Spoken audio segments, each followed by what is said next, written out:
Our next guest is Calissa Ngozi, a mental health professional and professor at Mohawk College. Before we start on today's topic, I've got some congratulations to wish you. So first of all, second place at Speaker Slam. Thank you. I'm quite excited about it. And also the award from the RBC Diamond Gala. Yes. A big honor. Can you tell me a little bit about that? Absolutely. I was shocked when they sent me the email and let me know that I had been nominated and chosen. It was for my work the past 2 decades in mental health and in community. So it was super exciting. It was at the Fairmont in Toronto. A lot of networking, a lot of greatness. It was awesome. March 21st, the day to end racial discrimination. Yes. Let's talk about that because, I mean, a lot of your focus is working with youth and working with them on a psychological basis and helping them with some of their mental health problems. What are some of the mental health problems that racial discrimination bring about? Absolutely. It's that extra layer that we often forget about, right? There's a lot of Black individual youth that are suffering, and that extra layer comes with anxiety, depression, lack of self-worth, and imposter syndrome. Right? So there's a lot of pieces with these youth that they're struggling and they don't know where they belong. They don't know where they fit. Another piece is advocacy, right? Like, why am I not seeing people in places of power that look like me? So again, that's where imposter syndrome comes. If I don't look like the person that's behind the screen or that's teaching me, am I going to be able to amount to anything? Am I going to be worth something?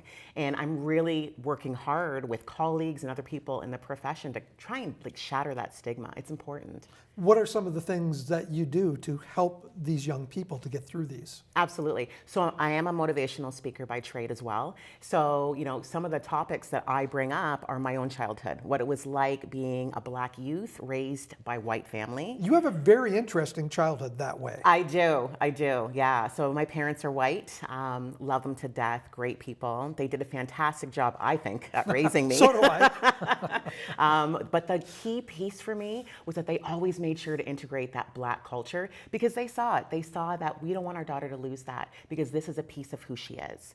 So they're actually the ones that encouraged me to find my biological family because they knew as much as they could show me the children's books, as much as they could bring me to festivals, actually owning my truth and embracing my journey and meeting people that look like me was an important part of my story. Did they become a part of that Black community in a way? Yeah, they kind of did. Yeah, they were embraced because people are like, oh, who are these white people and why do they have a Black little girl? But they embraced it. They embraced the culture. They love it. And they made sure that my brother and I were a part of that community. A lot of what you talk about is creating an inclusive community. How can that be done? Well, I think by recognizing that even though we're in 2024, there's still a problem. We're still talking about racial divide. We're still talking about us versus them, and I want to stop that conversation. It doesn't need to be one against the other. We need to be allies. We need to be understanding. I know the government is starting to talk about bringing in programming into high schools about Black history. I think that's fantastic. I would like to see it across the board. Let's start with JK.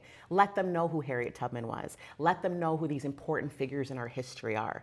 Did you know that part of the Underground Railroad was actually in St. Catharines? Yes. Not a lot of people know that, which is wild.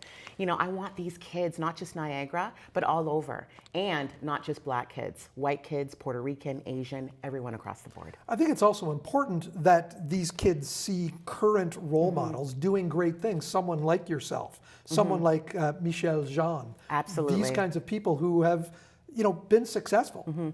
Absolutely. One of the things with my work at Mohawk College as a professor, I often have Black students that'll come to me and they'll say, you know what, professor, to see you at the front of the classroom gives me hope. And honestly, I wasn't expecting that. I really wasn't. I've been there for about 6 years. And to hear that, it's encouraging, but it's also a little sad that we're still in this space and time where seeing a woman of color as a professor is an anomaly. Well, I've had this discussion with other people too, where, I was a teacher, a high school teacher for 30 years, 5 different schools. I don't think I ever worked with a Black colleague. So any Black student that I had did not have, in those 4 years or 5 years of high school, a Black role model in front of a classroom. And how sad is that, really? It's very sad. Yeah, so I think that we're starting to see that if we put more people of color in the classroom, and not just color, all racially different types of cultures, these kids can start to see themselves and they work towards positive change. How important is March 21st as this day to recognize that racial discrimination still exists? Absolutely. I think it's important because as a culture, we're recognizing that yes, we do want to be inclusive, but we also need to make sure that we're paying attention to the importance of Black culture, bringing it into society, and not just one day. One day is great, but I want it across the board. Calissa, thank you so much for coming in and talking about this subject. Thank you for having me.